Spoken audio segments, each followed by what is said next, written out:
નમો લોહે સૌહરિયંતાણમ નમો લોહે સૌવેદાણમ નમો લોહે સૌઆયર્યાણમ નમો લોહે સૌજ્યાયાણમ નમો લોહે સૌત્રિકાવતી શ્રાવણમ ઓમકારમેન્દુ સંયુક્ત નિત્યમ જયંતિ યોગિના કામદમ મોક્ષદો છે ઓંકારાય નમો નમઃ મંગલમ ભગવાન મંગલમ ગૌતમોની મંગલમ કુંકુંદારી વિજેન્દ્રમોષ મંગલમ નમઃ સમયસારાય સ્વાનુભૂત્યા ચકાસ્તે ચિત સ્વભાવાય ભવાય સર્વમાં વિભાવ નિયુત નિરાકાર.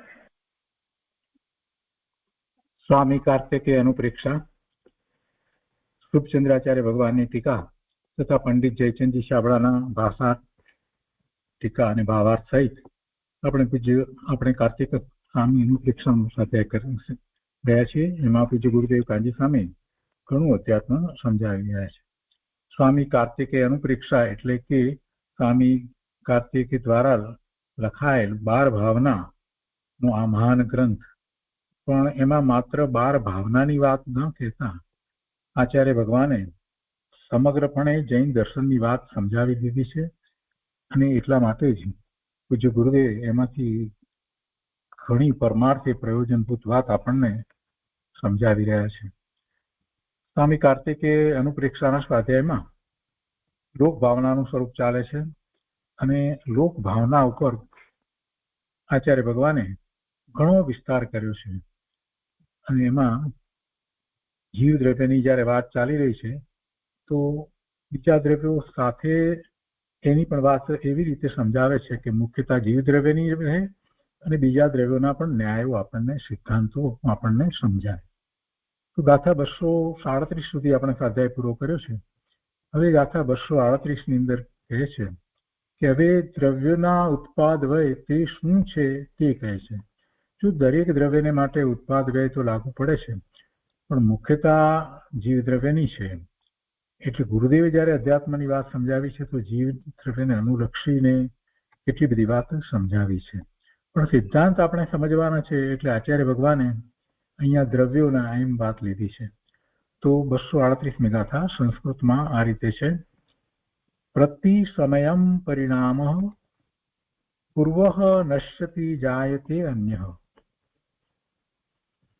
વસ્તુ વિનાશ પ્રથમ ઉપપાદઃ ગણત્ય દ્વિતીય.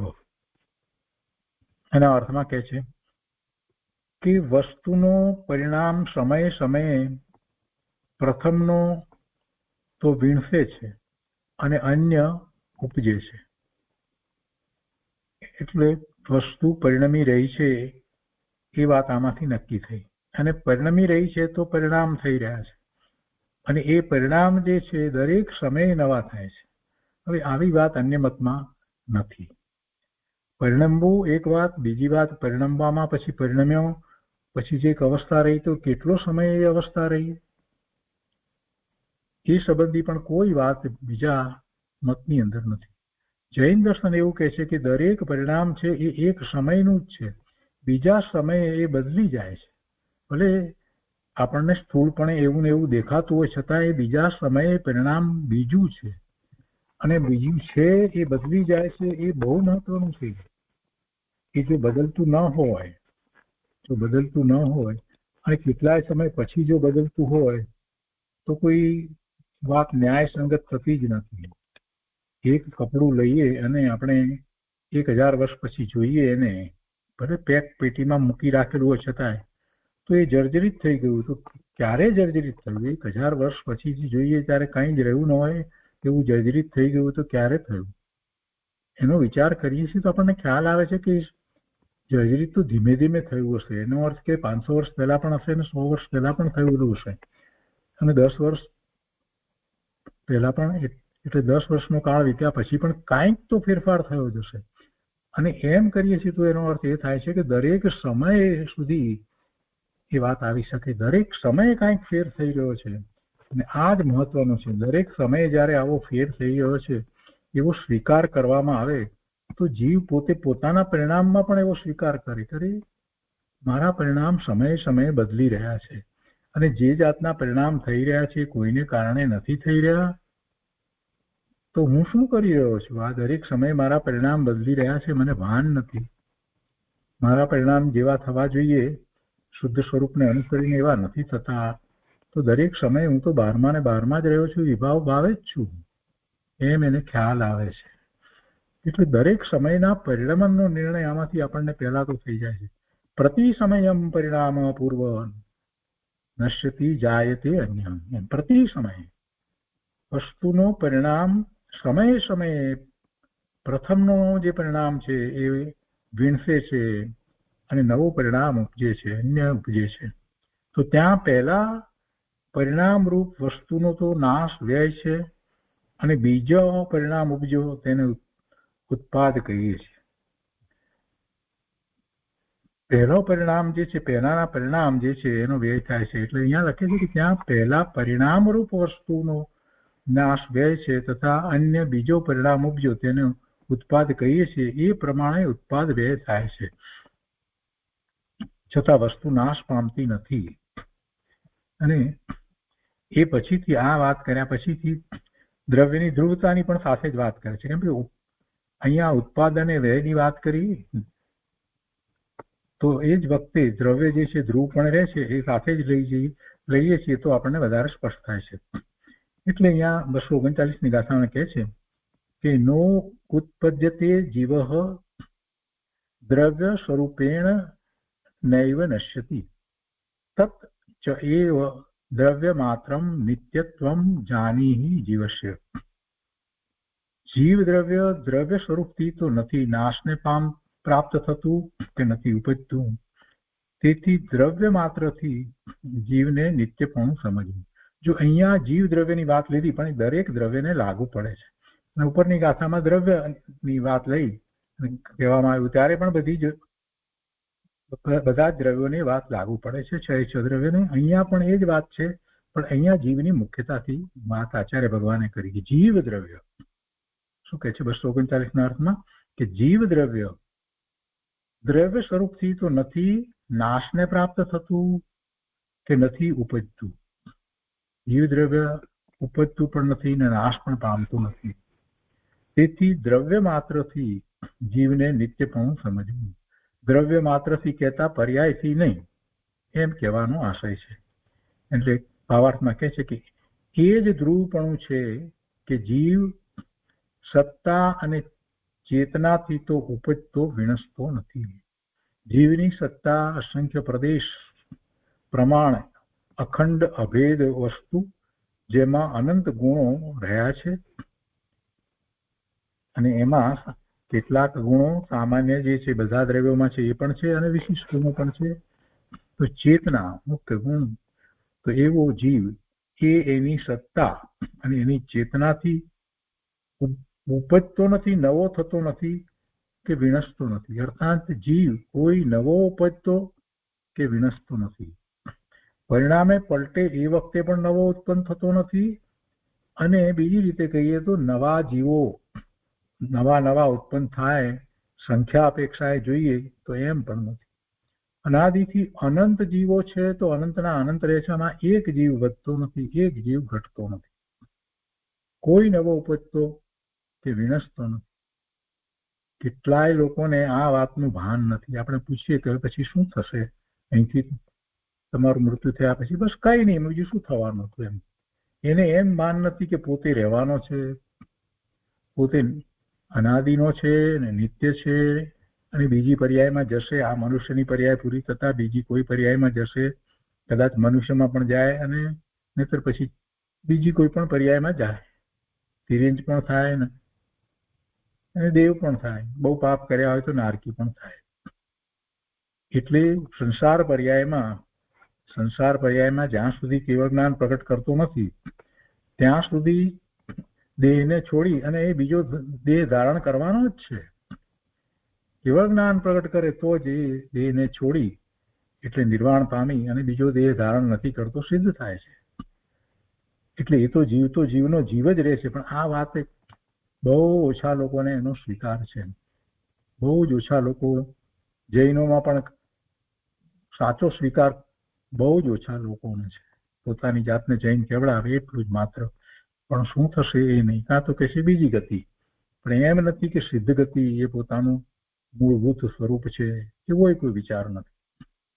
અહીંયા કહે છે કે વસ્તુ જો ધ્રુવપણે ત્રિકાળ ટકીને રહે છે તો એનો અર્થ એ થયો એના ગુણો એવા ને એવા જ રહે છે, એની સત્તા એવી ને એવી જ રહે છે, ચેતના એવી ને એવી જ રહે છે. તો એનો અર્થ એ થયો કે જ્યારે પણ એનું લક્ષ્ય કરશે ત્યારે એને પોતાના સ્વરૂપનો અનુભવ થશે જ. અને ધ્યાન માટેનું આ મુખ્ય કારણ છે કે ભાઈ તને ધ્યાનમાં અનુભવ થશે જ. એને પંચમ કાળ હોય તો એ અનુભવ થાય ને ચોથો કાળ હોય તો એ અનુભવ થાય. જીવ એવો પુરુષાર્થ કરે તો એવો અનુભવ થયા વિના રહે નહીં. તો એ બે ગાથામાં જે વાત કહેવામાં આવી છે એ આપણે પહેલા પૂજ્ય ગુરુદેવ પાસેથી સમજીએ. 238માં જે વાત કરી ઉત્પાદ વ્યયની, એને સમજાવતા ગુરુદેવ કહે છે કે વસ્તુનો પરિણામ સમયે સમયે પ્રથમ તો પોતાના કારણે જ ઉપજે છે. આમાં ગુરુદેવ સમયે સમયે ઉપજે છે, વિંસે છે, એ વાત જે હતી એની અંદર એક વાત ઉમેરી કે પોતાના કારણે જ કોઈ અન્યના કારણે ઉપજવું વિણસવું થતું નથી. અને આ વાત ઉમેરીએ એટલે આપણને શાંતિ થઈ જાય કે મારા પરિણામ બીજો કોઈ બદલતો નથી. પોતાના કારણે જ જીવના પરિણામ થાય છે, નવા નવા પરિણામ થાય છે. આગળ કહે છે કે જડ ચેતન બધા દ્રવ્યો પોતાની અનંત શક્તિથી ભરેલા ઈશ્વર છે. ઐશ્વર્યપણું જેને છે તે ઈશ્વર છે. જેનામાં એવું ઐશ્વર્ય છે, એવું સામર્થ્ય, એવી શક્તિ છે, તો એને માટે આપણે ઐશ્વર્ય શબ્દનો પ્રયોગ કરીએ છીએ. અને જેનામાં એવું ઐશ્વર્ય છે એ ઈશ્વર છે. ગુરુદેવ કહે છે કે જળ ચેતન બધા દ્રવ્યો પોતાની અનંત શક્તિથી ભરેલા ઈશ્વર છે. જળ છે એ જળ દ્રવ્ય એ પણ જડેશ્વર છે. એમાં પણ અનંત ગુણ છે અને એનું પરિણમન કોઈ બીજો કરાવતો નથી. એનું પરિણમન પણ એ પોતે જ કરે છે. એટલે કે એના પરિણામ જે બદલાય છે, નવા નવા ઉપજે છે, પહેલાના નાશ પામે છે, તો એ એના પોતાના કારણે છે. આપણે જીવની મુખ્યતાથી વાત કરીએ.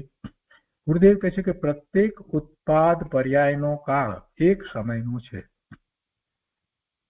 પ્રત્યેક ઉત્પાદનો કાળ એક સમયનો છે. વ્યંજન પર્યાય પણ એક સમયની છે. વ્યંજન પર્યાય એટલે શું? પ્રદેશત્વ ગુણની પર્યાયને વ્યંજન પર્યાય કહીએ છીએ. એ સિવાયના બાકી બધા ગુણની પર્યાયને અર્થ પર્યાય કહેવામાં આવે છે. પ્રદેશત્વ ગુણ સિવાય બાકી બીજા બધા ગુણોની પર્યાયને અર્થ પર્યાય કહીએ છીએ. અને જે પ્રદેશત્વ ગુણની પર્યાય છે એને આપણે વ્યંજન પર્યાય કહીએ છીએ. પ્રદેશત્વ ગુણની પર્યાયને કારણે જીવના જે એટલે એના અખંડ અભેદ વસ્તુ જે છે એના જે આકાર થાય છે ને, એ આકાર એ પ્રદેશત્વ ગુણની પર્યાય છે. બાળક હતો ત્યારે જે એટલો જેવો આકાર હતો એ પછી મોટો થતા જે આકાર બદલાતો જાય છે, દરેક વખતે બદલાતો જાય છે. એક વખતમાં બદલાઈ જાય છે એમ નથી. દરેક સમય બદલાતા છેક સુધી જ્યાં સુધી એ શરીર સાથે છે ત્યાં સુધી એ રીતે આકાર બદલાય છે. અને એ આકાર બદલાય છે તો એ એના કારણે, શરીરના કારણે નહીં. અને એ પ્રદેશત્વ ગુણની પર્યાય, એ પ્રદેશત્વ ગુણની પર્યાય. આપણે વિચાર કરીએ કે બાળક છે તો એની અવગાહના કેટલી છે. ક્ષેત્ર તો અસંખ્ય પ્રદેશ એ જીવનું પણ એટલું જ છે. જીવ માત્ર જે છે એનો પ્રદેશનો વિચાર કરીએ તો એના અસંખ્ય પ્રદેશ, લોકાકાશના અસંખ્ય પ્રદેશ છે. તો એ એટલા જ પ્રમાણે અસંખ્ય પ્રદેશ પ્રમાણ એનું ક્ષેત્ર જે છે એની એટલું જ એનું કદ છે. અને એ અસંખ્ય પ્રદેશ પ્રમાણે જે કદ જે છે તો એવું ને એવું રહે છે. સંકોચ વિસ્તાર થાય છે. તો સંકોચ વિસ્તાર જે થાય છે તો એ પ્રદેશત્વ ગુણની પર્યાય જે છે એ પ્રમાણે એનો થાય છે. એટલે એ પ્રમાણે આકાર થાય છે. શરીર સાથે જે રહ્યો છે એ આકારે છે. મનુષ્યને બદલે જો પ્રાણીના સ્વરૂપ સાથે રહે તો જે તે પ્રાણીનો જે આકાર છે એ આકારે થાય છે. તો આ પર્યાય જે છે એ પ્રદેશત્વ ગુણની પર્યાય છે. સંકોચ વિસ્તાર જે થઈ રહ્યા છે એ પણ એનું જ કારણ છે. કેમ કે પ્રદેશ અસંખ્ય એટલા ને એટલા જ રહે છે. વસ્તુ નાની મોટી થાય એટલે એમાંથી કોઈ પ્રદેશો ઘટી જાય એવું નથી. એટલે કે વધી જાય એવું પણ નથી, એટલે એ તો એના એ જ રહે છે. અને બીજું, એની અંદર કોઈ ભાગ પડતા નથી, અખંડ અભેદ જ છે, વસ્તુ અખંડ અભેદ છે. એની અવગાહના નાની મોટી થાય છે, એના આકારો બદલાય છે. આ બધું જે થઈ રહ્યું છે તો પ્રદેશ તત્વ ગુણની પર્યાય. તો એ પ્રદેશ તત્વ ગુણની પર્યાય પ્રમાણે જે આકાર બદલાય છે એ ક્યારે બદલાય છે? ક્યારે બદલાય છે? બાળકનો વિચાર કરીએ તો બાળકને આપણે 1 વર્ષ પછી જોઈએ, કોઈ બાળકને તો આપણે એમ કહીએ છીએ કે આ તો બહુ મોટો થઈ ગયો, 1 વર્ષમાં તો ઘણો મોટો લાગે છે. હવે તો આપણે ઘણી વાર એમ કહીએ છીએ ને, બીજાના બાળકને જોઈએ છીએ ત્યારે. તો શું 1 વર્ષમાં એ મોટો થયો તો ક્યારે મોટો થયો? આપણે તો શરીરને જોઈએ છીએ, તો એ જ પ્રમાણમાં એનો આત્મા જે છે એની અવગાહના પણ એ જ પ્રમાણે થઈ હશે. તો ક્યારે થઈ? ક્યારે? 6 મહિના પહેલા થઈ? કોઈ એક એવો સમય આવ્યો એ જ વખતે થઈ? એવું તો છે નહીં. દરેક વખતે થતી આવી છે, દરેક વખતે થતી આવી છે. અને એ દરેક વખતે થતી આવી છે તો પછી દરેક દિવસે થઈ છે, દરેક કલાકે ને દરેક સમય બદલાય છે, જે સૂક્ષ્મ છે, જેથી આપણને ખ્યાલ નથી આવતો. તો એ વ્યંજન પર્યાયની વાત ગુરુદેવે કરી છે અહીંયા, કે પ્રત્યેક ઉત્પાદ પર્યાયનો કાળ એક સમયનો છે. આ તો મૂળ વાત. ને પછી એમાં વ્યંજન પર્યાયની વાત લઈ અને ગુરુદેવ કહે છે કે વ્યંજન પર્યાય પણ એક સમયની છે, એક સમયની વ્યંજન પર્યાય છે. સમયે સમયે નવી નવી છે. ઘણો કાળ સદસ્ય દેખાય છે આપણને, ઘણો કાળ સુધી એમ જ લાગે છે કે આ જ છે, આટલું શરીર આ રીતે છે, તો આ આત્માની અવગાહના આટલી જ હશે. એમ ઘણો કાળ સુધી આપણે એમ કહીએ કે ભાઈ મારી હાઈટ 5 ફૂટ ને 8 ઇંચ છે, તો પછી કે એટલું જ આ શરીર આટલું જ વજન છે, તો એમ કે આત્માનું પણ એ જ પ્રમાણે અવગાહના હશે. તો આપણને એમ લાગે છે. એટલે ગુરુદેવ એ વાતને સમજાવે છે કે ઘણો કાળ સદસ્ય દેખાય છે. એ અપેક્ષાએ, કેમ કે ફેરફારે આપણે એમ કહીએ, કોઈને એમ લાગે કે ભાઈ ફેરફાર જે દેખાય છે તો શરીરની અંદર દેખાય છે, તો પછી આત્માની પર્યાય, પ્રદેશ તત્વ ગુણની પર્યાયની અંદર શું ફેરફાર થતો હશે? હાઈટ નથી વધતી, આ નથી થતું, તે નથી થતું, અને જે વધી રહ્યું છે જે કઈ એ પણ ફેરફારો, જે શરીરની અંદર વાળ ધોળા થવા કે કરચલીઓ પડવી, એ તો બધું શરીરનું છે. તો પણ આત્માની પર્યાય જરાક વિચાર કરીએ તો આત્માની પર્યાય એ વખતે આત્માના પ્રદેશ તત્વ ગુણની પર્યાય, તો હા એ પણ બદલાય છે. ભલે આત્મા આપણને દેખાતો નથી પણ એ પર્યાય બદલાઈ રહી છે દરેક સમયે. એમાંય ફેરફાર થઈ ગયો. કેમ કે જે સૂક્ષ્મ ફેરફારો આપણને શરીરના નથી દેખાતા, તો એની સાથે એ પ્રમાણે અવગાહનાના ફેરફારો પણ થતા જ હોય છે. એટલે એ વ્યંજન પર્યાય જે છે એ જીવના પ્રદેશ તત્વ ગુણની પર્યાય છે, એ પણ દરેક સમયે નવી નવી થાય છે. ઘણો કાળ સદસ્ય દેખાય છે એ અપેક્ષાએ ધવળની અંદર પુષ્પ 504માં મિથ્યાત્વને વ્યંજન પર્યાય કહેલ છે. હવે આ વાતને સમજવાની છે. ધવળની અંદર, ધવળ એટલે સટખંડ આગમની ટીકા છે. એ સટખંડ આગમની ટીકા ધવળ, મહાધવળ, જય ધવળ, એ બેના ભાગ છે બધા. તો એમાં એ વાત કરવામાં આવી છે કે મિથ્યાત્વને વ્યંજન પર્યાય કહેલ છે. સદસ્ય દેખાય છે એ અપેક્ષાએ. હવે જો મિથ્યાત્વમાં શું છે, મિથ્યાત્વ જે છે એને આપણે જોઈએ છીએ અનાદિનું ચાલ્યું આવે છે ને એવું મિથ્યાત્વ રહ્યું છે. ભલે બદલાય છે છતાં છેવટે તો મિથ્યાત્વ જ છે ને. તો એ અપેક્ષાથી અહીંયા પેલું સદસ્ય, ઘણો કાળ સદસ્ય દેખાય છે, તો એ અપેક્ષાએ ધવળ મિથ્યાત્વને વ્યંજન પર્યાય કહેલ છે. વાસ્તવમાં એ નથી. અને આગળ કહે છે કેમ કહ્યું છે એમાં કે તે સ્થૂળ રુજુસૂત્ર નયથી કહેલ છે. મિથ્યાત્વને વ્યંજન પર્યાય કહેલ છે તે સ્થૂળ રુજુસૂત્ર નયથી કહેલ છે. ખરેખર તો મિથ્યાત્વ એ અર્થ પર્યાય છે. તો શું ધવળની ટીકા લખનાર, દિવાળ એક ટીકા છે સટખંડ આગમની, એ લખનાર જે છે, તો શું એ આચાર્ય ભગવાન ખોટા છે? ના, અપેક્ષાથી વાત છે અને સમજવી જોઈએ કઈ અપેક્ષાથી કઈ છે. રુજુસૂત્ર નયથી કહેલ છે અને એ પણ સ્થૂળ રુજુસૂત્ર નયથી કહેલ છે. રુજુસૂત્ર નય એટલે શું ખ્યાલ હશે આપણને કે પહેલાની પર્યાય અને પછીની પર્યાય જે છે એને ગૌણ કરીને જે વાત લેવામાં આવે, જૈન સિદ્ધાંત પ્રશ્નોત્તર માળામાં નય અધિકારની અંદર આ વાત છે. ત્યાં પ્રશ્ન 65 ની અંદર એ આપ્યું છે, પર્યાર્થિક નયના કેટલા ભેદ? એના 4 ભેદ છે.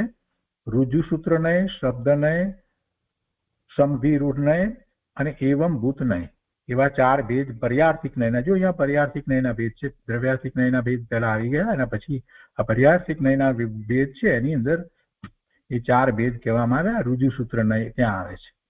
તો રુજુસૂત્ર નય કોને કહેવાય? તો કહે છે કે ભૂત ભવિષ્યકાળ સંબંધી પર્યાયની અપેક્ષા નહીં કરતા વર્તમાન કાળ સંબંધી પર્યાયને જે વિષય કરે તેને રુજુસૂત્ર નય કહે છે.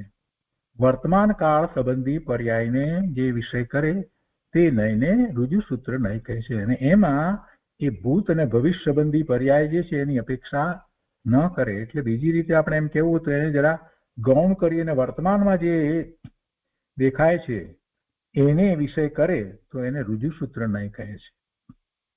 તો વર્તમાનમાં જે દેખાય છે એને વિષય કરી અને વાત કરે છે.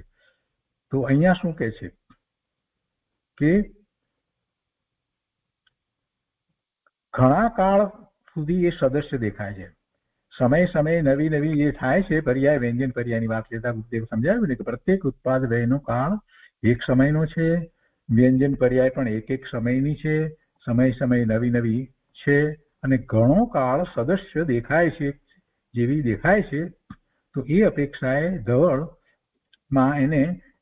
ધવળમાં મિથ્યાત્વને પણ વ્યંજન પર્યાય કહેલ છે. એ અપેક્ષાથી વ્યંજન પર્યાય મિથ્યાત્વને કહ્યું છે. ખરેખર મિથ્યાત્વ જે છે એ તો અર્થ પર્યાય છે, એ અર્થ પર્યાય છે. તો તે સ્થળે રુજુસૂત્ર નયથી એને કહેલ છે. કેમ કે એ જે સ્થૂળપણે આપણે જોઈએ છીએ તો આપણને વ્યંજન પર્યાય જે છે તે એક સરખી દેખાય છે. એવી રીતે આ મિથ્યાત્વ જે છે એ પણ એક સરખું દેખાય છે. વર્તમાનમાં મિથ્યાત્વ છે એ અપેક્ષા લીધી છે અને ભવિષ્યકાળમાં એને સમ્યક દર્શન થવાનું છે એની વાત અત્યારે લીધી નથી. તો એમ એ સ્થૂળ રુજુસૂત્ર નયથી મિથ્યાત્વને વ્યંજન પર્યાય કહેલ છે. ખરેખર તો વ્યંજન પર્યાય પણ બદલાય છે, પણ વ્યંજન પર્યાય જે બદલાય છે એ આપણને ખ્યાલમાં આવતી નથી. ઘણો સમય સુધી એ એક સરખી લાગતી હોય છે અને મિથ્યાત્વ પણ એવી જ રીતે એક સરખું જ એવું લાગે છે. તો એ અપેક્ષાથી એને એમ આરોપ આપી અને સમજાવવા માટે એમ ધવળની અંદર ટીકાકારે એ રીતે વાત લીધી છે. ખરેખર તો એ મિથ્યાત્વ તે અર્થ પર્યાય છે. સમ્યક દર્શન પણ અર્થ પર્યાય છે. એ આપણે જાણીએ છીએ. એ બધી શ્રદ્ધા ગુણની પર્યાય છે. શ્રદ્ધા ગુણની પર્યાય છે. સમ્યક દર્શન એ શ્રદ્ધા ગુણની પર્યાય છે.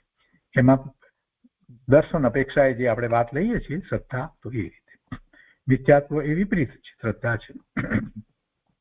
હવે અહીંયા આગળ લઈએ.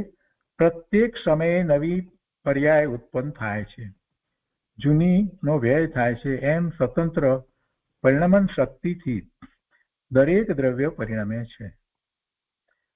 અહીંયા તો મૂળ વાત તો જે ચાલી રહી છે એ પરિણમન શક્તિની ચાલી રહી છે. દરેક સમયે પરિણમન થઈ રહ્યું છે, ઉત્પાદ વ્યય થઈ રહ્યા છે એની વાત છે.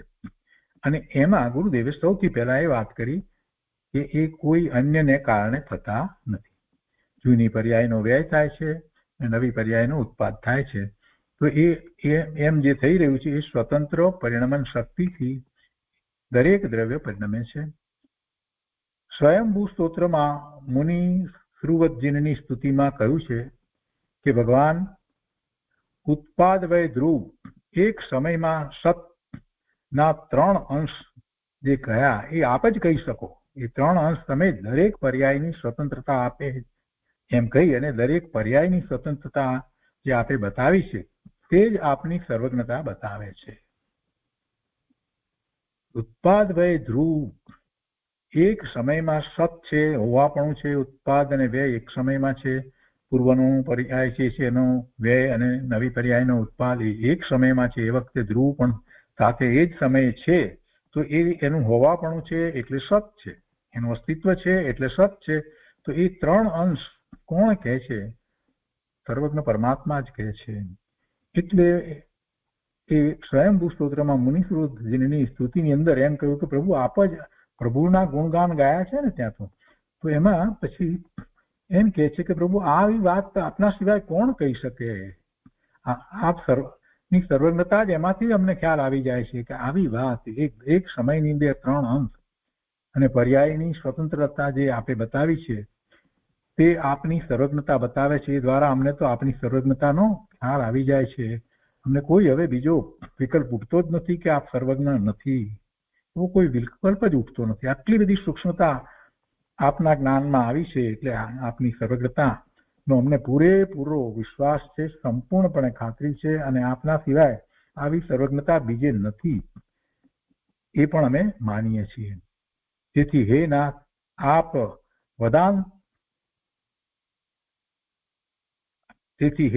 આપ વદાંતરબર છો. વદાંતરબર એટલે કે વક્તાઓમાં શ્રેષ્ઠ છો.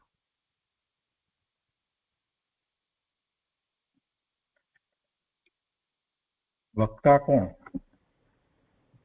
ખરેખર જોવા જઈએ તો પરમ સત્ય જે પ્રકાશી રહ્યા છે એ જ સાચા વક્તા છે, અને સર્વજ્ઞ ભગવાન જ સાચા વક્તા છે.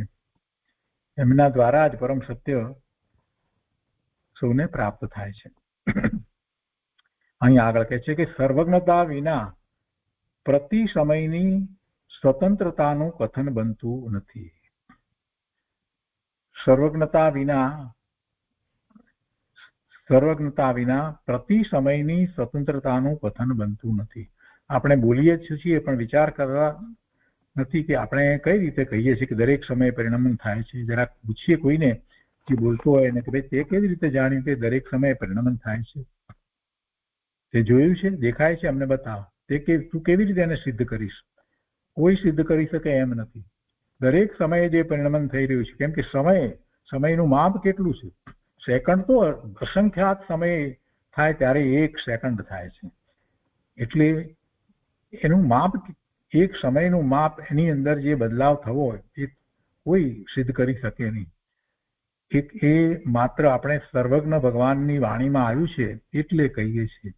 એટલે સર્વજ્ઞતા સિવાય આ દરેક સમયે જે બદલાવ થઈ રહ્યા છે પરિણમનના, એ વાત બીજી કોઈ રીતે સિદ્ધ થઈ શકે એમ નથી. સમયનું પરિણમન સિદ્ધ કરી શકીએ આપણે, પણ દરેક સમયે પરિણમન થઈ રહ્યું છે એ સિદ્ધ કરવું એ છદ્મસનું કાર્ય નથી. એ માત્ર સર્વજ્ઞતા દ્વારા જ સિદ્ધ થાય છે. સર્વજ્ઞતા વિના પ્રતિ સમયની સ્વતંત્રતાનું કથન બનતું નથી. આગળ કહે છે કે સર્વજ્ઞનો નિર્ણય કરે તો જ્ઞાન સ્વભાવનો નિર્ણય થઈ જાય છે. હવે આ દરેક સમયે પરિણમન થાય છે એ વાતનો નિર્ણય આપણે કર્યો એટલે સર્વજ્ઞતાનો નિર્ણય કર્યો. સર્વજ્ઞ ભગવાનના જ્ઞાનમાં આ વાત આવી છે એટલે ભગવાનને માન્યા, એમની સર્વજ્ઞતાને પણ માની. અને જ્યારે આવી સર્વજ્ઞતાને માનીએ તો એના ઉપરથી આપણને ક્રમબદ્ધ પર્યાયનો નિર્ણય થાય, પરનું અકર્તાપણું છે એનો નિર્ણય થાય, અને પછી દ્રષ્ટિ સ્વરૂપ તરફ જાય. એટલે સર્વજ્ઞતાના નિર્ણયની જે વાત જે છે ગુરુદેવ વારંવાર જે કરે છે એની પાછળનું રહસ્ય એ છે કે તમે સાચા અર્થમાં સર્વજ્ઞતાનો નિર્ણય કરો. સર્વજ્ઞના જ્ઞાનમાં ત્રણેય કાળની બધી પર્યાયો બધા જ પદાર્થની જો આવી છે, બધી પર્યાયો દરેક સમયની આવી ગઈ છે, તો એનો અર્થ જ કે બધી જ પર્યાયો નિશ્ચિત છે અને ક્રમમાં જ છે.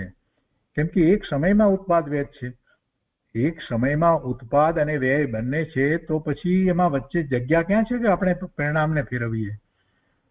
એટલે કોઈના પરિણામ ફેરવી શકાય એમ વસ્તુનું સ્વરૂપ જ નથી. અને એ નિર્ણય જ્યારે થાય છે તો જીવ સ્વ તરફ વળી જાય છે. હું કોના પરિણામ ફેરવું? કોઈ મારા પરિણામે ફેરવતું નથી અને હું પણ કોઈના પરિણામ ફેરવી શકતો નથી. દરેક દ્રવ્ય સ્વતંત્ર દરેક સમયે પરિણમી જ રહ્યું છે. આ નિર્ણય કરી અને જીવ જ્ઞાન સ્વભાવ તરફ વળી જાય. ગુરુદેવ કહે છે કે સર્વજ્ઞનો નિર્ણય કરે તો જ્ઞાન સ્વભાવનો નિર્ણય થઈ જાય. સર્વજ્ઞતા ક્યાંથી પ્રગટી? પ્રશ્ન એ થાય કોઈને કે આવી સર્વજ્ઞતા પ્રગટે ક્યાંથી? કઈ વાંચન કરવાથી, લાઇબ્રેરીની અંદર જઈને ખૂબ બધું વાંચવામાં આવે એટલે બધું ખૂબ જ્ઞાન થઈ જાય, ગાઢ થઈ જાય? અહીંયા તો સર્વજ્ઞતાની વાત છે. એવી સર્વજ્ઞતા પ્રગટે ક્યાંથી? એનો સ્વભાવ છે, એ સિવાય બીજી રીતે પ્રગટે જ નહીં. સર્વજ્ઞતા ક્યાંથી પ્રગટી? એનો સ્વભાવ છે એટલે પ્રગટી. અને એવો સ્વભાવ કેવી રીતે પ્રગટ થાય? સ્વભાવનું લક્ષ કરે તો પ્રગટ છે. રાગ, નિમિત્ત કે અલ્પજ્ઞતા તે મારું મૂળ સ્વરૂપ નથી. રાગ, નિમિત્ત કે અલ્પજ્ઞતા તે મારું મૂળ સ્વરૂપ નથી. ધ્રુવ, જ્ઞાન, આનંદ સ્વભાવમાંથી સર્વજ્ઞતા પ્રગટે છે. એમ જ્ઞાન સ્વભાવની સન્મુખ પ્રતીતિ થઈ તેણે સર્વજ્ઞને ખરેખર માન્યા કહેવાય. બાકી તો બોલે છે કે અમે સર્વજ્ઞને માનીએ છીએ, એમની પૂજા કરીએ છીએ વગેરે, પરંતુ સર્વજ્ઞને માને તો દ્રષ્ટિ આત્મા તરફ ગયા વિના રહે નહીં. જો આત્મા તરફ દ્રષ્ટિ જતી નથી અને એ એમ જય ભગવાન કરે તો એથી કાંઈ લાભ નથી. એને પ્રભુના સ્વરૂપને સાચી રીતે જાણ્યું જ નથી. એને સર્વજ્ઞના સ્વરૂપને એને જાણ્યું જ નથી. પોતાના સ્વભાવ તરફ દ્રષ્ટિ જ્યારે વળી જાય છે ત્યારે સમજવું કે એને ખરેખર સર્વજ્ઞ ને સાચા અર્થમાં માન્યા છે, એની શ્રદ્ધા કરી છે, માટે જ હવે એને કોઈ પ્રશ્ન રહ્યા નથી, કોઈ વિકલ્પ રહ્યા નથી, કોઈ આશંકા રહી નથી અને એ સ્વરૂપ તરફ વળી ગયો છે. એટલે કહે છે કે એમ જ્ઞાન સ્વભાવની સન્મુખ પ્રતીતિ થઈ, જેની એવી જ્ઞાન સ્વભાવની સન્મુખ પ્રતીતિ થઈ છે તો એને સર્વજ્ઞને ખરેખર માન્યા છે. સાચા અર્થમાં એને સર્વજ્ઞને માન્યા કહેવાય. બધા પદાર્થો એક એક સમયમાં ઉત્પાદ વય ધ્રુવ રૂપ છે એવું વસ્તુ સ્વરૂપ સર્વજ્ઞ સિવાય કોઈ જાણી શકે નહીં. આપણે તો ગાથા વાંચીને આ બરાબર છે, ચાલો દરેક સમયે વસ્તુ પલટે છે એમ કરીને આગળ વધી જાય. પણ વિચાર થયો કે આવું કેવી રીતે કહીએ છીએ આપણે? કોના આધારે કહીએ છીએ? જેના આધારે કહીએ છીએ સર્વજ્ઞ છે, અને સર્વજ્ઞ જ્યારે આટલું બધું જાણે છે તો એ ઉપરથી બધી જ પર્યાયો નિશ્ચિત છે એ પણ નક્કી થઈ જાય છે. એમાંથી તો ક્રમબદ્ધ પર્યાયની વાત નીકળે છે અને પરનું અકર્તાપણું પણ આમાંથી આપણને પ્રાપ્ત થઈ જાય છે. અને એમ થતા તો પછી જીવની દ્રષ્ટિ સ્વરૂપ તરફ જાય. ગાથાની અંદર આ વાત નથી આપી, પણ એમાં ભરેલા જે ભાવ છે એમાંથી ગુરુદેવ આ વાત કાઢી રહ્યા છે કે આવું વસ્તુ સ્વરૂપ સર્વજ્ઞ સિવાય કોઈ જાણી શકે નહીં. અને ત્યારે આપણને યાદ આવે છે, હો આ વાત તો બરાબર છે, આ તો સર્વજ્ઞએ કહેલી વાત છે, કઈ ગુરુદેવે કહેલી કે આચાર્ય ભગવાને કહેલી વાત નથી, સર્વજ્ઞએ કહેલી વાત છે. ને જે આચાર્ય ભગવાન આપણને સમજાવી રહ્યા છે, ગુરુદેવ એનો વિસ્તાર કરીને સમજાવી રહ્યા છે. જગતમાં મહાવિદે અસંખ્યાત દ્વીપ સમુદ્ર નરક સ્વર્ગ વગેરે બધું છે, તેને ન માને તે મિથ્યા દ્રષ્ટિ છે. તો કેટલાય લોકો નથી માનતા. પોતાની જાતને જૈન કેવડાવે છે એવા વાણિયાઓ કઈ માનતા નથી. કોને ખબર બધું સ્વર્ગ નરક આ તો બધું ડરાવવા માટે કહે છે, ભય પમાડવા માટે કહે છે, આવું બોલવા વાળા છે. પોતાની જાતને હોશિયાર માને ને, થોડું કંઈક અભ્યાસ કર્યો હોય ને, લોનો અભ્યાસ કર્યો હોય કે કંઈક મેડિકલનો કે કંઈક કર્યો હોય એન્જિનિયરિંગ, એટલે આવી વાતો કરે છે લોકો કે આ તો બધું લોકોને ભય પમાડવા માટે ડરાવવા માટે આ બધા આ સાધુઓ બધા કરી રહ્યા છે. બાકી કોઈ નરક ને સ્વર્ગ ને કાંઈ નથી. જે છે એ બધું અહીંયા જ છે, માનવ ધર્મ બસ, બીજું કોઈ ધર્મ હોતો જ નથી. આવી વાત મૂર્ખાઓ કરે છે અને બિચારા ભોળા લોકો એમાં આવી જાય છે. માનવ ધર્મ બસ, લોકોની સેવા કરો, આ તે માનવ ધર્મ એ જ ધર્મ છે.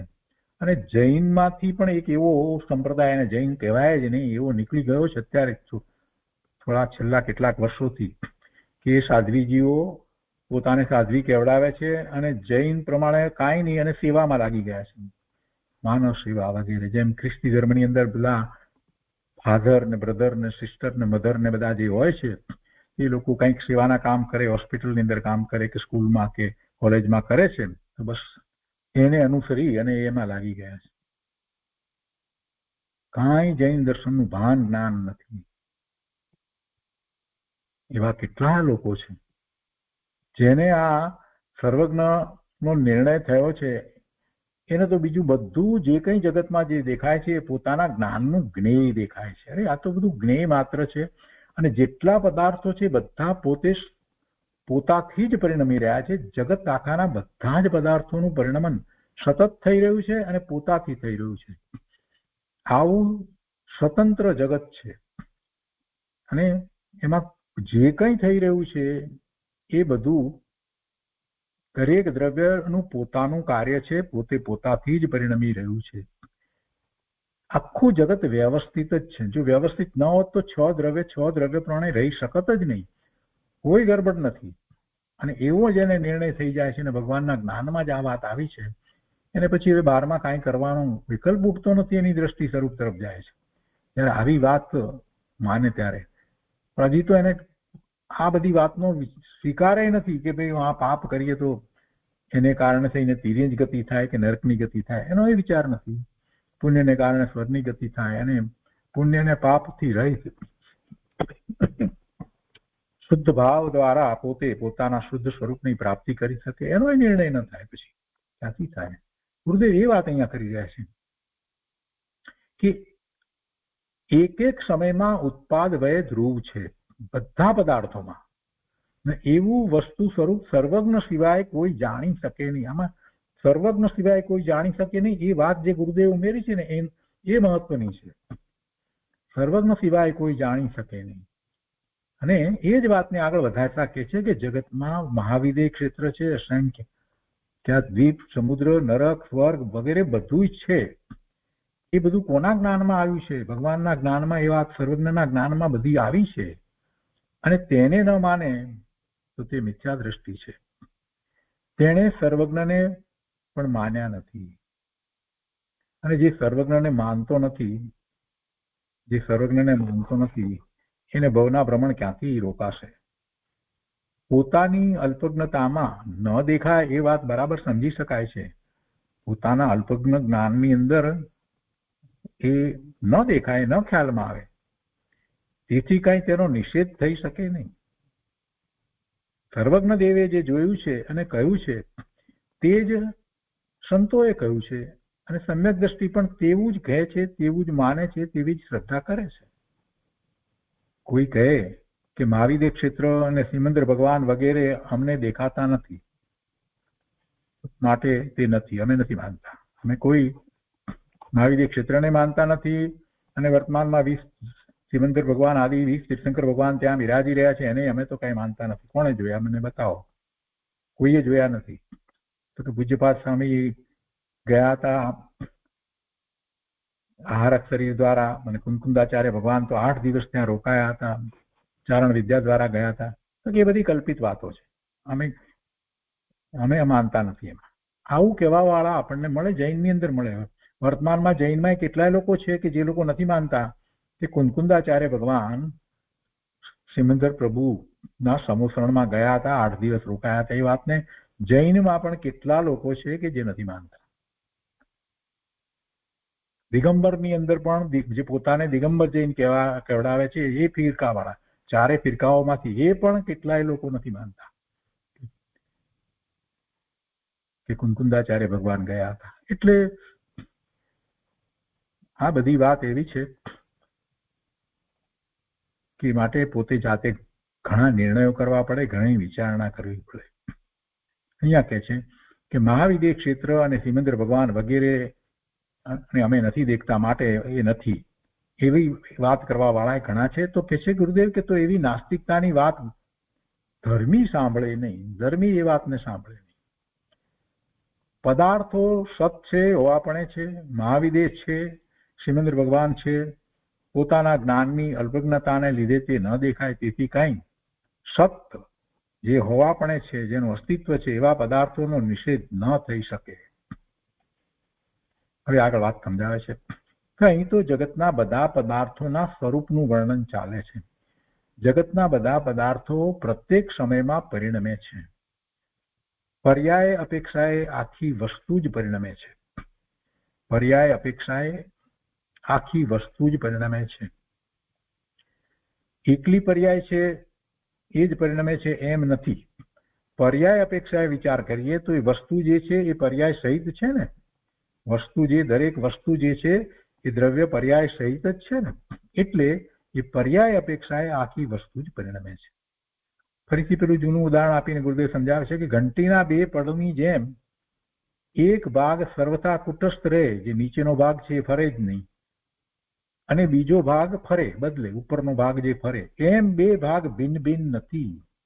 દ્રવ્યની અંદર પર્યાય અને દ્રવ્ય એ 2 તદ્દન ભિન્ન ભિન્ન ભાગ નથી.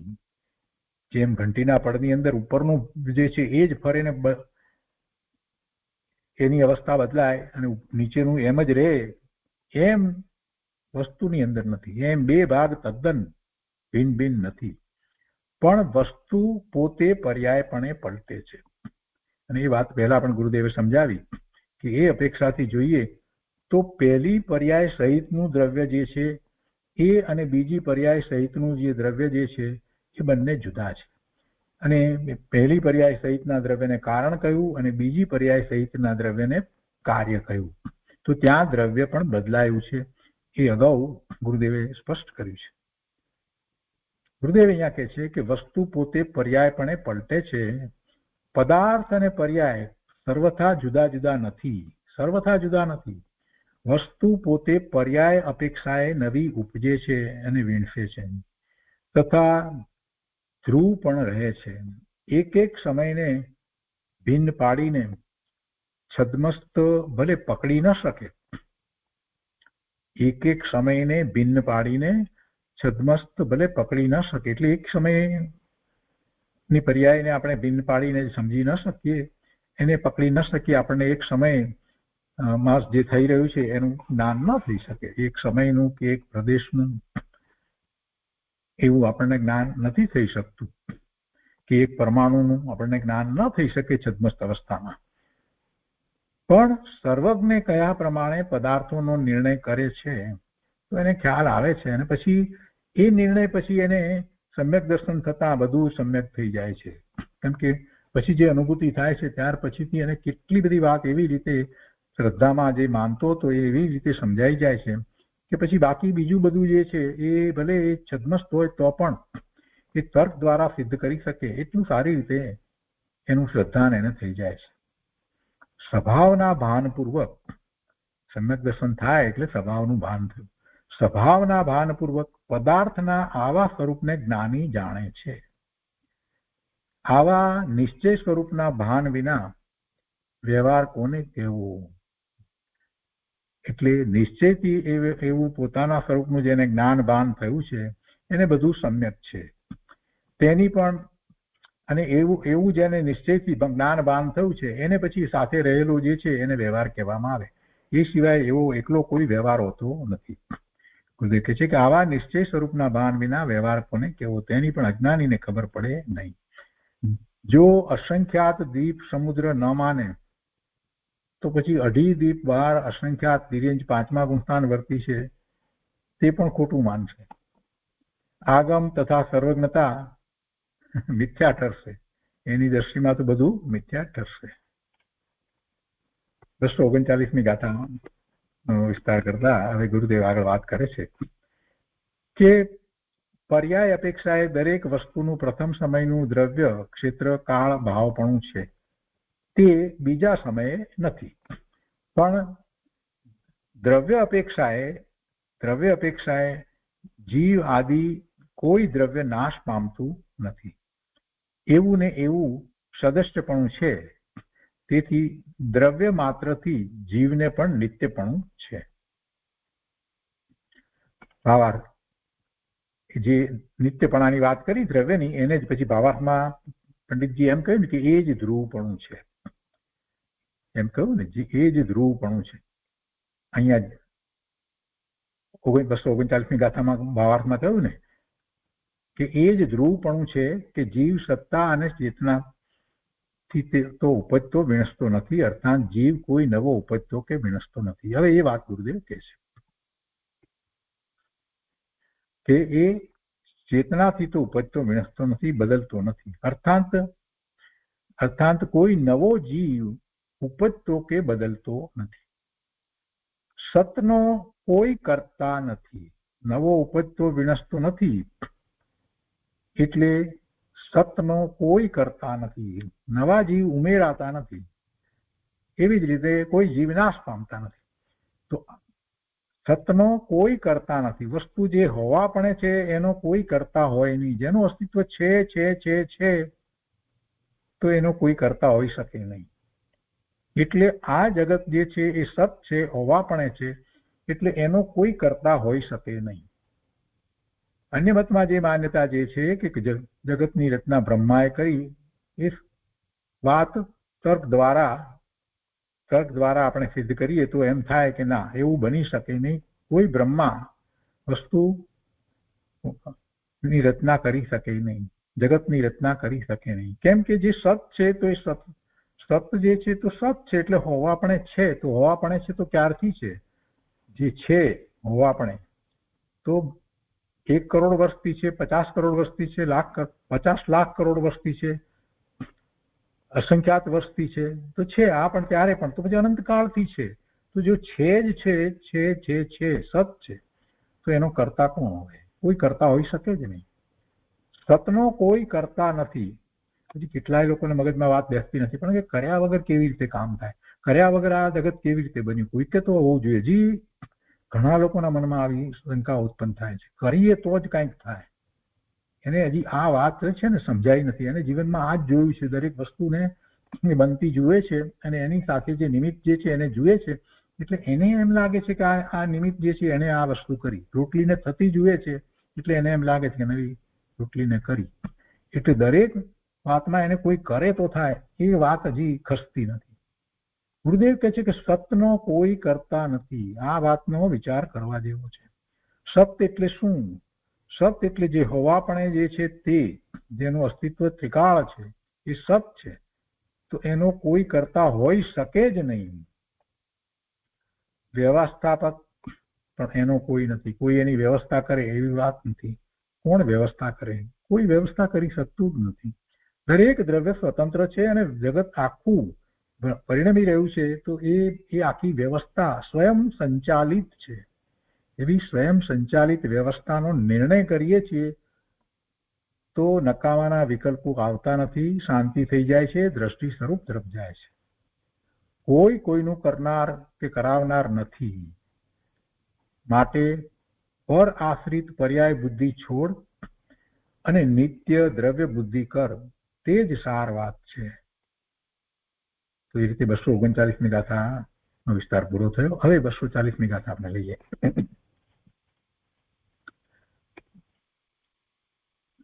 આચાર્ય ભગવાન ગાથામાં કહે છે, અન્વયી રૂપમ દ્રવ્યમ વિશેષ રૂપ ભવતી પર્યાય દ્રવ્યમ અપી વિશેષેણ હિ ઉત્પદ્યતે નશ્યતિ સતતમ. એના અર્થમાં કહે છે કે જીવ આદિ વસ્તુ અન્વય રૂપથી દ્રવ્ય છે. અન્વય રૂપથી, સામાન્ય રૂપથી દ્રવ્ય છે. જીવ આદિ વસ્તુ અન્વય રૂપથી દ્રવ્ય છે અને તે જ વિષય રૂપથી પર્યાય છે. હવે અન્વયમાં સામાન્ય રૂપથી દ્રવ્ય છે અને વિશેષ રૂપથી પર્યાય છે. પર્યાયને પણ અન્વય કહેવાય, ગુણને પણ અન્વય કહેવાય, વસ્તુ આખી છે એને પણ અન્વય કહેવાય. તો આ અન્વય જે છે તે સામાન્ય રૂપથી જે અન્વય લેવામાં આવે તો એ દ્રવ્ય, અને વિશેષ રૂપથી અન્વય કહીએ એ પર્યાય. વળી વિશેષ રૂપથી દ્રવ્ય પણ નિરંતર ઉપજે વીણશે છે. વિશેષ રૂપથી એટલે પર્યાય રૂપથી દ્રવ્ય પણ નિરંતર ઉપજે વીણશે છે. ગુરુદેવે પહેલા જ આ વાત કરી હતી કે દ્રવ્ય પણ ઉપજે વીણશે છે. એ બીજા સમયે જે દ્રવ્ય જે છે એ બીજું છે એવી વાત પહેલા જે ગુરુદેવે આપણને સમજાવી હતી, એ ફરીથી યાદ કરીએ તો અહીંયા આપણને ગાથામાંથી આ વાત પ્રાપ્ત થાય છે. બદલાય છે પર્યાય, છતાં પણ એ વખતે પણ એ દ્રવ્ય ભલે એનું એ જ રૂપ અને રહેવું હોય તે છતાં પણ એ બીજા સમયનું જે દ્રવ્ય બીજી પર્યાય સાથેનું દ્રવ્ય છે. એટલે એમ એ દ્રવ્ય જે છે તે જુદું છે, પહેલા સમયનું જે દ્રવ્ય છે એના કરતા જુદું છે. રૂપણે એના આનંદ ગુણ અસંખ્ય પ્રદેશ એની સત્તા બધું એનું એ જ હોય છતાં પણ અહીંયા ભાવાર્થમાં સમજાવે છે કે અન્વય રૂપ પર્યાયોમાં સામાન્ય ભાવને દ્રવ્ય કહે છે. અન્વય રૂપ પર્યાયોમાં સામાન્ય ભાવને દ્રવ્ય કહે છે તથા વિશેષ ભાવ છે તે પર્યાય છે. તેથી વિશેષ રૂપથી દ્રવ્યને પણ ઉત્પાદ વય સ્વરૂપ કહે છે.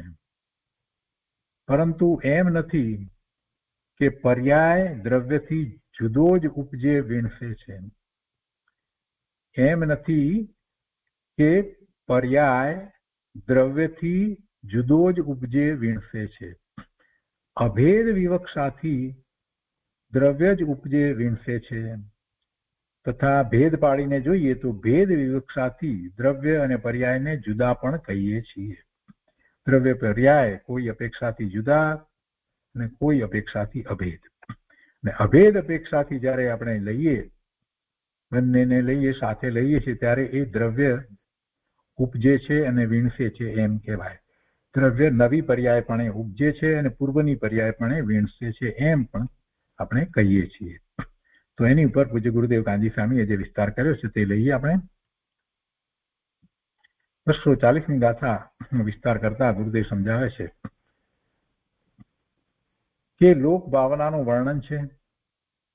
ધર્મી જ્ઞાની સમ્યક દ્રષ્ટિ જીવ વિચારે છે કે હું તો જ્ઞાતા છું, હું તો જ્ઞાતા છું, જ્ઞાન કરવા વાળો છું, હું કાંઈ બીજું કરવા વાળો નથી, હું તો જ્ઞાતા છું અને લોકના પદાર્થો મારું જ્ઞેય છે.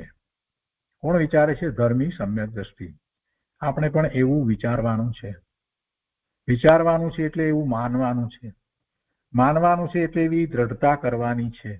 અને એવી દ્રઢતા કરીએ તો પછી શાંતિ થઈ જાય. બધું મારા જ્ઞાનનું જ્ઞેય છે. શું કહે છે ગુરુદેવ? કે ધર્મી વિચારે છે કે હું તો જ્ઞાતા છું અને લોકના પદાર્થો મારું જ્ઞેય છે. લોકના બધા પદાર્થો સમયે સમયે પોતપોતાના કારણે પરિણમી રહ્યા છે એમ હું જાણું છું. એ મારું જ્ઞેય થયું. એ બધું મારું જ્ઞેય થાય છે એટલે હું એનાથી જુદો રહી અને એને જાણું છું. રાગ રહિત સ્વભાવની દ્રષ્ટિ પ્રગટ કરીને ધર્મી જીવ આવી ભાવના ભાવે છે અને આ ભાવના ને અનુપ્રેક્ષા કહેવામાં આવી છે. કેટલી સરસ રીતે વાત મૂકી. ગુરુદેવ કહે છે કે ધર્મી વિચારે છે કે હું તો જ્ઞાતા છું અને લોકના પદાર્થો મારું જ્ઞેય છે. લોકના પદાર્થો પરિણમી રહ્યા છે તો પણ મારું જ્ઞેય જ છે. એને હું પરિણમાવતો નથી, બીજો કોઈ કોઈને પરિણમાવતો નથી. અને બધા પદાર્થો, લોકના બધા પદાર્થો સમયે સમયે પોતપોતાના કારણે પરિણમી રહ્યા છે અને એમ હું જાણું છું. એમ હું જાણું છું. હું કરતો નથી અને એને કોઈ ઈશ્વર પણ પરિણમાવી રહ્યો છે એમ પણ નથી. કોઈ ઈશ્વર પણ પરિણમાવી રહ્યો છે એમ પણ નથી. બધા પોતપોતાના કારણે પરિણમી રહ્યા છે. હવે કહે છે કે રાગ રહિત સ્વભાવની દ્રષ્ટિ. અત્યારે રાગ મિશ્રિત દ્રષ્ટિ રાખી અને આપણે બહારને જોઈએ છીએ ને એટલે આપણને વસ્તુ જેમ છે એમ દેખાતી નથી, એની શ્રદ્ધા થતી નથી. એ રાગ રહિત દ્રષ્ટિ કરીએ ને એટલે કહે છે કે રાગ રહિત સ્વભાવની દ્રષ્ટિ પ્રગટ કરીને, જેવો સ્વભાવ છે એવા સ્વભાવની દ્રષ્ટિ કરી અને પછી જીવે જે અનુભૂતિ કરી એવો સમ્યક દ્રષ્ટિ જીવ જે છે એને આ રીતે વિચાર આવે છે.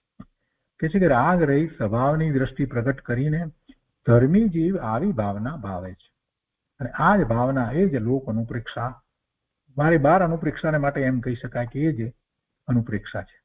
દરેક પદાર્થ, હવે કાથાની વાતને લે છે ગુરુદેવ કે દરેક પદાર્થ સામાન્ય વિશેષ સ્વભાવ રૂપ છે. તેમાં સામાન્ય ભાવ તે દ્રવ્ય છે અને વિશેષ રૂપ ભાવ તે પર્યાય છે. વિશેષ રૂપ પર્યાય થવાનો પદાર્થનો જ સ્વભાવ છે. કોઈ બીજાને કારણે તેની પર્યાય થતી નથી. કપડું સળગ્યું, કપડું સળગ્યું તે કપડાના પરમાણુઓની વિશેષ પર્યાય છે. સળગી રહ્યું છે એવી. અગ્નિને લીધે તે પર્યાય થઈ નથી. હવે આવી વાત બેસવી બહુ અઘરી. અગ્નિ નિમિત્ત કારણ છે. એ વખતે કપડાના પરમાણુની એવી વિશેષ અવસ્થા થવાની હતી, એવી વિશેષ પર્યાય થવાની હતી, એ થઈ છે. એટલે અગ્નિને લીધે તે પર્યાય થઈ નથી. અગ્નિના સંયોગનો કપડામાં અભાવ છે. જો આ હવે થોડી સૂક્ષ્મતા છે, બહુ શાંતિથી સમજવા. અગ્નિ જુદો, કપડું જુદું. અગ્નિનો સંયોગ છે પણ એ સંયોગ કપડાની અંદર નથી. અગ્નિનો સંયોગ કપડાની સમીપ છે એમ કહીએ, પણ કપડાની અંદર તો એનો અભાવ છે. અગ્નિના સંયોગનો કપડામાં અભાવ છે. તેમ જ્ઞાન આનંદ સ્વભાવી આત્મા, આ ઉદાહરણ આપ્યા પછી હવે સમજાવે છે. જ્ઞાન આનંદ સ્વભાવી આત્મા છે, તેમાં રાગ આદિ વિકાર થાય તે સંયોગી ભાવ છે. એ અંદર પેસતો નથી, ઘૂસતો નથી. રાગ આદિ વિકાર જે છે એ આત્માના દ્રવ્યમાં, એના ગુણોમાં ક્યાંય પહોંચતો નથી. એ એનાથી જુદો રહે છે, સંયોગ છે, એની સમીપમાં છે. આત્મા જ્ઞાન આનંદ સ્વભાવી છે એ તો એના ગુણને કારણે છે. એવા આત્માની અંદર રાગ આદિ વિકાર થાય તે સંયોગી ભાવ છે. આ સંયોગી ભાવની વાત પહેલા પણ ગુરુદેવે સમજાવી છે. અને સંયોગી ભાવ છે એ વાતનો વિચાર કરી અને જીવો સમ્યક દર્શન પ્રગટ કરે. જુદી જુદી રીતે જીવોએ સમ્યક દર્શન પ્રગટ કર્યું છે ગુરુદેવની સભામાં હતા. એમાંથી તેમાંનો આ એક ભાવ છે કે આ બધો સંયોગી ભાવ છે. એ સંયોગ જે છે મારાથી જુદો છે, મારા દ્રવ્યની અંદર પ્રવેશ પામતો નથી. આ નિર્ણય જે કરે છે એ પોતે પોતાના સ્વરૂપ તરફ વળી જાય છે. એને હું જાણું છું, એ મારા જ્ઞાનનું જ્ઞેય છે, સંયોગી ભાવ છે. પણ એ સંયોગી ભાવ મારો ભાવ નથી, મારા દ્રવ્યમાં નથી. એ સંયોગ જુદો જ છે. અને સંયોગ છે તો વિયોગ થાય જ છે. તે સંયોગી ભાવમાં જ જેને પોતાપણું ભાસ્યું તે જીવ બારમાં પર પદાર્થોમાં સંયોગથી કાર્ય થયું એમ માને છે. સંયોગ અને સંયોગ તરફના ભાવથી મારું ચિદાનંદ સ્વરૂપ ભિન્ન છે. સંયોગથી મારું સ્વરૂપ જુદું છે. અને સંયોગ તરફનો જે આવો ભાવ જે પેલો અજ્ઞાની કરે છે ને તો એના એ પણ મારું સ્વરૂપ નથી. એવો મિથ્યા ભાવ મારું સ્વરૂપ નથી. સંયોગથી કાર્ય થયું એવો ભાવ એ પણ મારું સ્વરૂપ નથી. સંયોગ અને સંયોગ તરફના ભાવથી મારું ચિદાનંદ સ્વરૂપ જુદું છે, ભિન્ન છે, એવું ભાન કરે તો પછી એને પેલી વાત સમજાઈ જાય કે અગ્નિના કારણે કપડું સળગ્યું નથી. એ સંયોગ બુદ્ધિ છે. અને એવી સંયોગ બુદ્ધિ તો એને ટળી જાય. એક એક પરમાણુ પોતપોતાના સામાન્ય અને વિશેષ સ્વભાવ વાળો છે અને તે પોતાથી જ પરિણમી રહ્યો છે. કપડાના અમુક પરમાણુઓ બળ્યા, અમુક નથી બળ્યા. એમ કેમ? કેમ કે એ પરમાણુનું એવી અવસ્થા ન થવી. પેલા બળ્યા છે ત્યારે પરમાણુ પરમાણુ તરીકે જ રહ્યો છે. અવસ્થા બદલાઈ છે. અવસ્થા બદલાઈ છે. જે પરમાણુની જે અવસ્થા થવા યોગ્ય હોય તે સમયે તે તેનાથી થાય છે. એ વાતને આપણે સમજવાની છે. એક એક પરમાણુ પોતપોતાના સામાન્ય વિશેષ સ્વભાવ વાળો છે અને તે પોતાથી જ પરિણમી રહ્યો છે. સ્વતંત્રતાની દ્રષ્ટિ વગર દ્રવ્ય સ્વભાવની દ્રષ્ટિ થાય નહીં. બહુ સરસ વાત ગુરુદેવે કરી છે અને એના ઉપર ઘણો વિસ્તાર કર્યો છે. તે બધું વધારે આપણે આવતા સ્વાધ્યાયમાં લઈશું. આજનો સ્વાધ્યાય આપણે અહીંયા સુધી રાખીએ છીએ. સ્વતંત્રતાની આ વાત જે ગુરુદેવે કહી અને એમાં જે કપડું જે બળે છે એ વાત ઉપર ચિંતન કરી અને દરેક દ્રવ્ય પોતે પોતાથી જ પરિણમ્યું છે એવો નિર્ણય કરવો.